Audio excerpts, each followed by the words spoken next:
जी friends, अब आप pharmaceutical industries के लिए क्यूसी के लिए स्पेशली एक जॉब इंटरव्यू देते हैं एज अ एनालिस्ट के लिए। एक 2 साल के एक्सपीरियंस पे या 3 साल के एक्सपीरियंस पे आप एनालिस्ट किसी कंपनी के लिए जा रहे हो, तो एक नॉट स्पेसिफिकली जनरली जो आपसे क्वेश्चन पूछे जाते हैं, वो आज की वीडियो में डिस्कस करूंगा कि इंटरव्यू में क्यूसी के जनरली जो क्वेश्चन आपसे पूछे जाते हैं वो क्या होते हैं। जो आज की वीडियो का हमारा फोकस है, ये वो इंपॉर्टेंट क्वेश्चन है जिससे जो इंटरव्यूअर है वो जज करता है कि इसका लेबोरेटरी में काम करने का स्टाइल कैसा है, किस तरीके से काम करता है, आपकी स्टैंडिंग वो जज करता है क्यूसी के अंदर। ठीक है, तो बहुत इंपॉर्टेंट क्वेश्चन है, एक से एक इंपॉर्टेंट है, तो आप वीडियो को एंड तक देखिएगा ताकि आपको पता हो कि नॉर्मली जो क्यूसी में आप इंटरव्यू देंगे तो कैसे क्वेश्चन आंसर सामने आते हैं। देखिए, जब भी आप किसी क्यूसी में इंटरव्यू के लिए जाते हैं जनरली, तो सबसे पहले जो कॉमनली आपसे जो क्वेश्चन आता है वो है कि आपने कौन कौन से इंस्ट्रूमेंट यूज़ किए इससे पहले, उनके मॉडल्स बताएं, कौन से ब्रांड थे। तो याद रखें, जब भी किसी फर्म में एक जनरली इंटरव्यू दे रहे हो क्यूसी के लिए, हायर के एनालिस्ट के लिए, तो अपने इंस्ट्रूमेंट को याद रखा करें।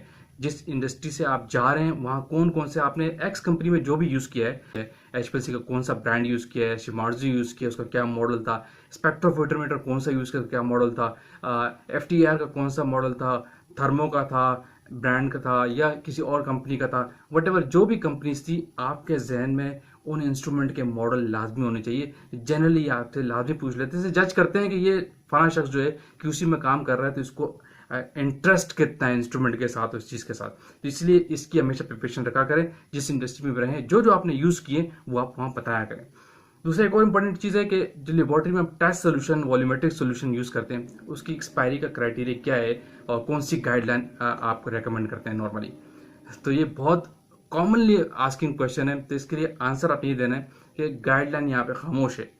लेबोरेटरी की जो टेस्ट सोल्यूशन की एक्सपायरी डेट होती है, ये हर इंडस्ट्री के अंदर इंटरनल है और बेस्ट प्रैक्टिसेस पे बेस करता है। ठीक है, गाइडलाइन आपको स्पेसिफिकली नहीं कहती कि इस टेस्ट सोल्यूशन का सोडियम क्लोराइड का 3 महीने की एक्सपायरी दे, 1 महीने की दे, या 15 दिन की दे। आयोडीन की बहुत सी कंपनीज के अंदर 15 दिन की एक्सपायरी दी जाती है, उसको दोबारा स्टैंडर्डाइज किया जाता है। बहुत सी कंपनी में 1 महीना की। ये डिपेंड करता है बेस्ट प्रैक्टिसेस और वहाँ की जो हिस्ट्री है उस कंपनी के अंदर एक बिल्ट है, जो सोल्यूशन यूज कर रहे हैं उसकी बेस पे काम होता है। गाइडलाइन स्पेसिफिकली यहाँ पे नहीं है। कुछ सॉल्यूशंस ऐसे हैं जिसकी ब्रिटिश फार्माकोपिया में या यूएसपी फार्माकोपिया में जो प्रिपरेशन का तरीका उसके साथ उसकी एक्सपायरी गिवन है। मैं अक्सर एग्जांपल कोट करता हूँ, डाइथाइजोन है जिसकी आई थिंक के 5 डेज की जस्ट एक्सपायरी है और कुछ फ्रेश प्रिपेयर होते हैं। क्लियर, इसका आंसर आपने इस तरह देना। ये बहुत कॉमनली क्वेश्चन है, लाजमी पूछा जाता है। अच्छा, एक और बड़ी क्वेश्चन थी जो आपसे पूछा जाता है कि क्यूसी रिलीज आप किस तरह करते हैं, फिनिश स्टेज पे और रॉ मटेरियल स्टेज पे। कोई भी टेस्टिंग के लिए आपकी चीज आती है, आपकी इंटरव्यू से ही जज कर रहा है कि ये चीजों को रिलीज किस तरह करता है, अपने भी आप पे करता है या क्या प्रोसीजर को फॉलो करता है। तो इसके लिए आपका आंसर ये होना चाहिए, जो भी क्यूसी रिलीज होती है, चाहे वो किसी भी स्टेज पे हो, सेमी फिनिश हो, रॉ मटेरियल की स्टेज पे हो, वाटर टेस्टिंग की हो, वो on the basis of protocol होती है। एज पर बेस्ट प्रैक्टिस का जो प्रोटोकॉल है आपके यहाँ, एसओपी डॉक्यूमेंट मेंटेन है, जितने लिस्ट ऑफ द टेस्ट आपके उस प्रोडक्ट के लिए होते हैं, वो जब तक टेस्ट नहीं होते उससे पहले आप रिलीज नहीं कर सकते। रिलीज होती है on the basis of SOP mention test in your document. Clear, इसका आंसर आपने इस तरह देना। एक बहुत इंपॉर्टेंट चीज क्वेश्चन नंबर 4, कि अगर आप कोई टेस्ट कर रहे हैं फिनिश प्रोडक्ट में किसी टैबलेट के अंदर, उसका ऐसे 100% आ गया, विद इन लिमिट पास है, लेकिन उसका डिसोल्यूशन 2% कम आ गया, तो आप उसको रिलीज करेंगे? बहुत इंपॉर्टेंट क्वेश्चन है, ये देखना, इससे ही जज करना होता है कि इसका माइंडसेट क्या है लेबोरेटरी में काम करने के स्टाइल के हवाले से। तो याद रखिए, इसका आंसर है नो। अब वो पूछे क्यों, ऐसे तो 100% है, तो डेफिनेटली फिर लॉजिकल में अगर आप जाएंगे तो जब किसी प्रोडक्ट की कोई भी एक भी टेस्ट फेल हो, आप उसको रिलीज नहीं कर सकते अगर उसकी एसओपी में टेस्ट मेंशन है। दूसरा, अगर कोई प्रोडक्ट डिसोल्यूशन पे फेल हो रही है और एसए पे पास हो रही है, फिर भी नहीं कर सकते। क्यों? क्योंकि जो चीज़ आप डिजोल्व हो रही है आपके अंदर, वही पूरी तरीके से डिजोल्व नहीं होगी, तो फिर उसकी एफिकेसी जो है पेशेंट को इफेक्ट कैसे करेगी 100%। इसलिए क्योंकि ऐसे क्राइटेरिया का जो डॉक्यूमेंटेशन है, जो उसका टेस्टिंग का मॉड्यूल है, जो सॉल्वेंट्स, वो डिफरेंट है। लेकिन जब वो इंटर मीडियम में जाती है, डिसोल्यूशन जज कर रहा होता है कि ये इंटरनल इंसान की बॉडी में जाने के बाद किस तरह एक्ट करती है। तो dissolution is a very important test. अगर डिसोल्यूशन पे 1% भी फेल है और ऐसे पे 100% क्यों आ रही हो, तो प्रोडक्ट को आप रिलीज नहीं करेंगे, फेल करेंगे। ठीक है, या कोई और इंस्ट्रक्शंस आप देंगे प्रोडक्शन को, जो भी आपकी कंपनी के अंदर पॉलिसी है। क्लियर। एक बहुत इंपॉर्टेंट चीज क्वेश्चन नंबर 5, कि मोबाइल फेस की एक्सपायरी डेट क्या होती है इंडस्ट्री में। तो बहुत कॉमन क्वेश्चन है, और याद रखिएगा इसके हवाले से बहुत सी जगहों में 1 महीने की एक्सपायरी भी है। ठीक है, कुछ लोग 10 दिन की भी देते हैं, कुछ लोग नहीं भी देते, कुछ लोग फ्रेशली पे पेड करते हैं। तो इसके लिए आपका आंसर हमेशा ये दो, इसके लिए बेस्ट प्रैक्टिस ये है कि आप फ्रेशली पे पेड करें, यानी 24 आवर्स एक्सपायरी डेट दे बस मोबाइल फेस की। मैं आपको हमेशा रिकमेंड करता हूँ मोबाइल फेस की जो प्रिपरेशंस डेट है वो और एक्सपायरी डेट है वो 24 आवर्स हो, क्योंकि ऑडिटर इस पर बहुत सवाल करता है कि आप किस बेस पे इस मोबाइल फेस को 10 दिन की एक्सपायरी दे रहे हैं या 1 महीने की एक्सपायरी दे रहे हैं, क्या गाइडलाइन है, क्या डेटा आपके पास है। तो इसके लिए यहाँ पे गाइडलाइन नहीं है।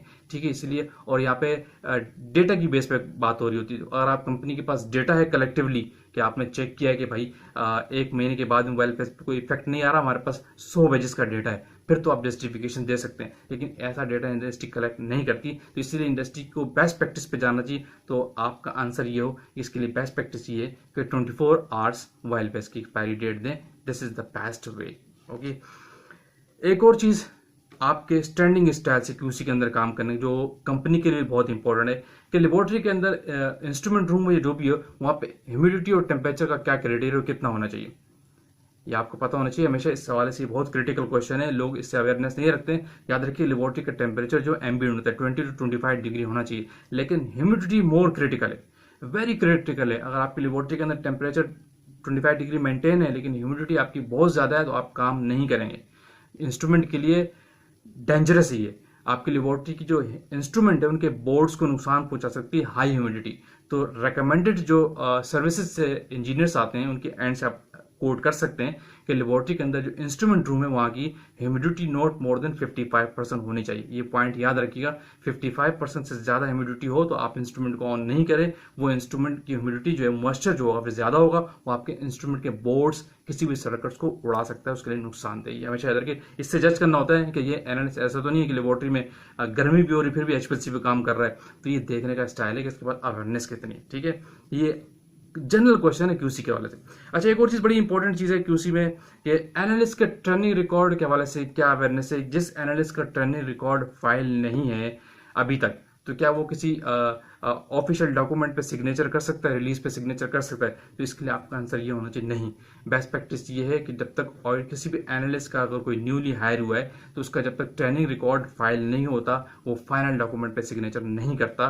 वो एज अ काउंटर उसका सिग्नेचर को हमेशा किया जाएगा। फाइनल सिग्नेचर ऑफिशियल डॉक्यूमेंट उस वक्त तक नहीं करेगा जब तक उसका उस एक्टिविटीज हवाले से उसका ट्रेनिंग रिकॉर्ड फाइल नहीं हो जाता। क्लियर?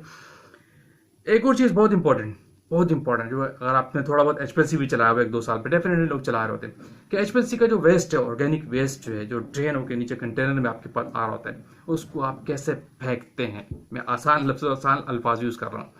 तो बहुत से लोग इसमें परेशान होते हैं कि इसमें ये जज करना है कि ये एनालिस्ट लेबोरेटरी में किस तरह बिहेव करता है चीजों के साथ, इसका इंस्ट्रूमेंट के साथ बिहेवियर क्या है। एक तो आपस में कोलीग के साथ होता है इंस्ट्रूमेंटल बिहेवियर, वर्किंग बिहेवियर कैसा है आपका।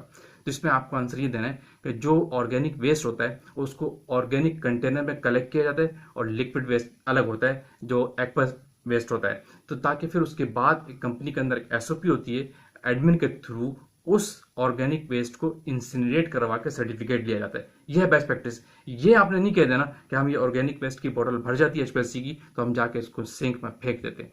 ये गलत प्रैक्टिस है, ये हैजर्डस है। डिफरेंट एनिमल्स के लिए भी अगर ड्रेन होकर कहीं भी जाएगा तो नुकसानदेह। इस तरह कभी भी ड्रेन नहीं करते। इसको ऑर्गेनिक वेस्ट को कलेक्ट किया जाता है ऑर्गेनिक कंटेनर के अंदर। जब वो फिल हो जाता है तो खास टीम के सुपरविजन में क्वालिटी के लोग भी होंगे, एडमिन भी होगी आपकी कंपनी के अंदर प्रीमिसेस से, वो फिर किसी थर्ड पार्टी से सर्टिफिकेशन बॉडी से इंसिनरेट करवा के सर्टिफिकेट लेगी। और ये ऑडिट का पॉइंट है, ये बहुत इंपॉर्टेंट चीज है। इसीलिए जब भी एचपीएलसी का ऑर्गेनिक वेस्ट होता है डायरेक्ट सिंक में ड्रेन नहीं किया जाता। क्लियर फ्रेंड्स, ये बहुत इंपॉर्टेंट क्वेश्चन थे आज के, जो अगर क्यूसी में एनालिस्ट के तौर पे आप जा रहे हो तो इस तरह के क्वेश्चन लाजमी पूछे जाते हैं कि आपका स्टैंडिंग स्टाइल कैसा है लेबोरेटरी के अंदर। तो ये क्वेश्चन हमेशा अपने जहन में प्रिपेयर करके रखा करें। होपफुली वीडियो आपने लाइक की होगी। तो अगेन कहूंगा चैनल पे जो लोग न्यू है, मैं पहले कहना भूल गया, लाजमी सब्सक्राइब करें चैनल को ताकि इस तरह की टेक्निकल वीडियोस आप तक पहुंचती रहे। कमेंट्स कीजिए, लाइक कीजिए, कोई भी क्यूरीज आप पूछ सकते हैं। Thank you for watching. Allah Hafiz.